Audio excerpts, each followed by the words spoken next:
Hello, everyone. Happy new moon. We are moving through the Samhain portal.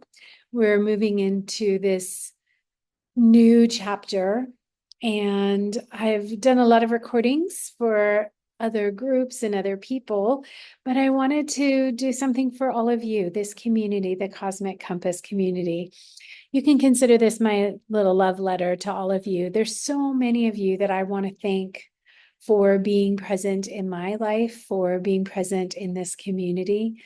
I wish I could send you all individual notes and a big hug. Some of you I did get to see recently, and I'm very, very happy about that. So, what I want to do today is extend my love to you on this really powerful time cosmically.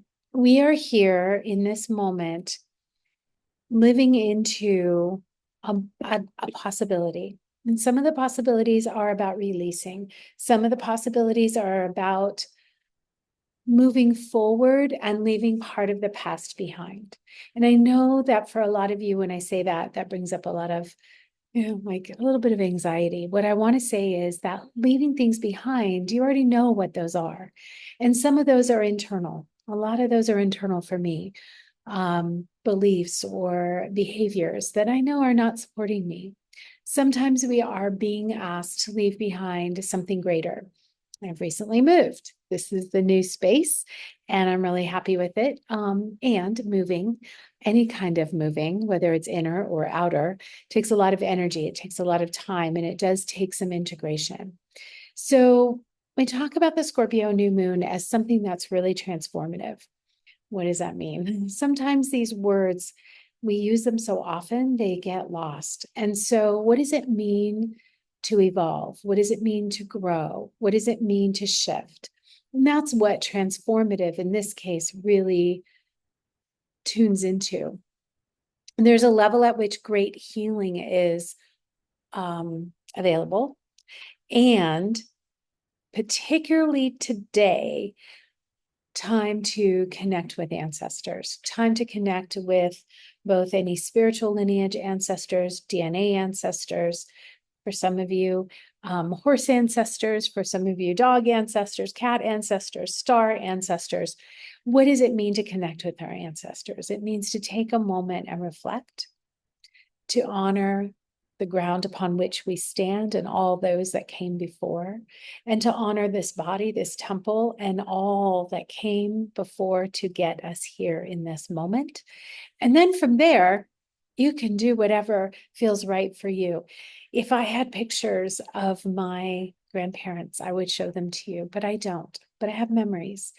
Um, I don't know a lot about certain aspects of my family, but what I do know is that my lineage, at least on one side of my family, goes very far back into the magic of the Druids, and I take that very seriously. I know that when I visited Glastonbury this past summer, I was able to deepen into something that I had not yet experienced. And I look forward to sharing more of that with you as we move into these next chapters.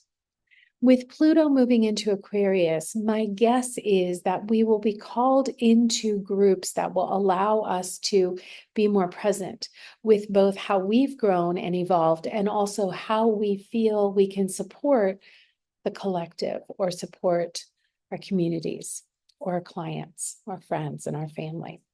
So there's a lot to say, but mostly I just wanted to jump on here and just say hello and let you know I'm thinking about all of you. I'm grateful for each and every one of you. There's lots of information that will be coming through as we move forward. And again, without all the details, just know that this time, this immensity of time, this intensity of time is set up so that we can grow and so that we can deepen into our roots of love, compassion, peace, and of course, feel all the feelings. Mars and Pluto opposite each other in the sky. There's going to be a lot to feel. Feel them, but know what to do with them. How do you want to direct those feelings? All right. So, with that in mind, I have all of these decks, plus this is full over here. I decided to pull from the Herbal Astrology Oracle. Here it is. Booklet looks like this. I don't know this one very well, but I thought it would be a really awesome way to open up the field, be in the portal with all of you, and offer something that we can all deepen into. Okay, so here we go.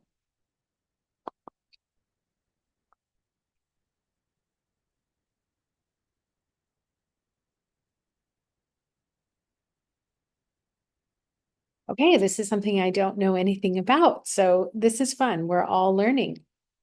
I do know that it's Mercury and Uranus, that much I can tell. I'm not even sure how to pronounce this, but I think it's Mukuna, maybe. And it says journey. Yep, we're definitely on a journey. So I'm going to leave this here for a minute and just let you look and see and feel into what this may be. Mercury, Uranus, the unexpected journey, the unexpected message, or alternatively, the message that allows us to move into greater action, to make changes, to free ourselves. In many ways, this makes sense given all the energies of the time. I love this card. No idea what it means. I know it's number 16.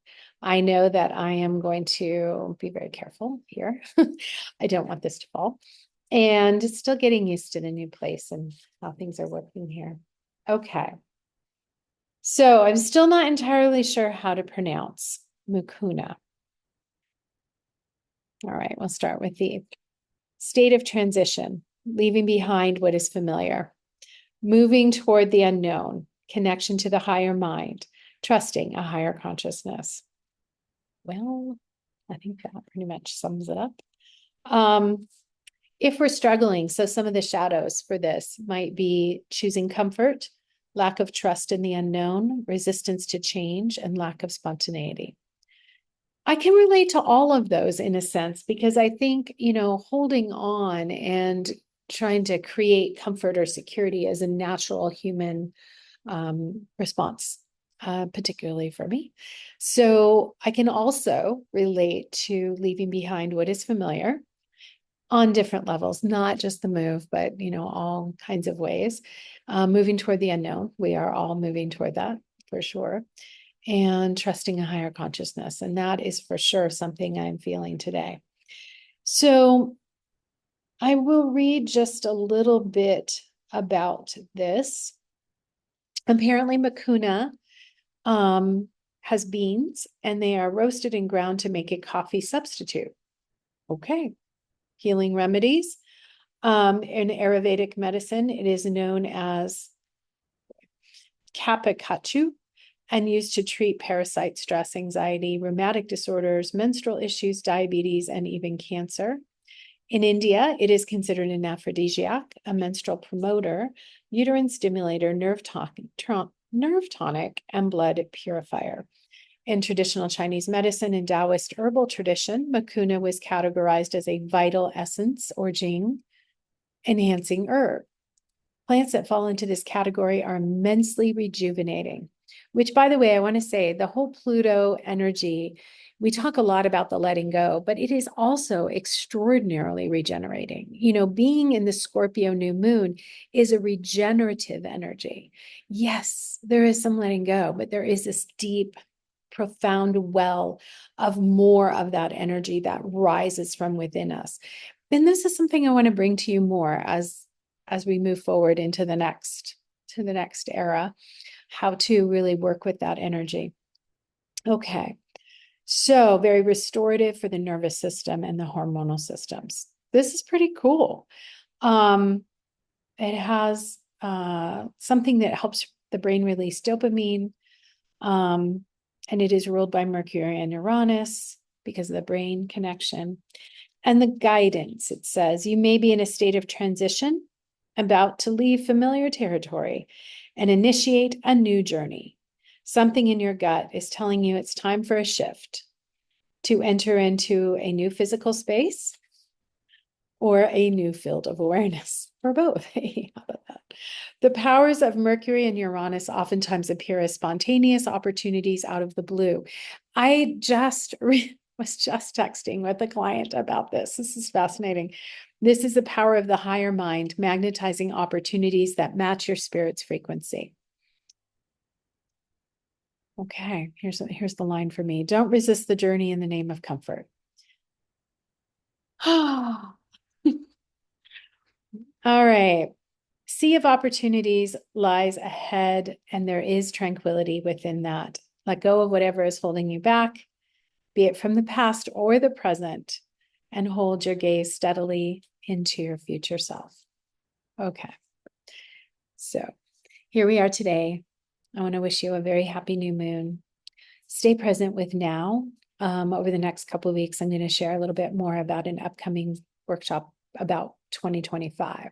But for now, let's just stay here. This energy is profound, and it is here for us right now to support us. It's here to really honor the challenges, the pain, the suffering, as well as the joy and the connection to something greater. I've already talked to many of you since I returned home from the Journey on Summit.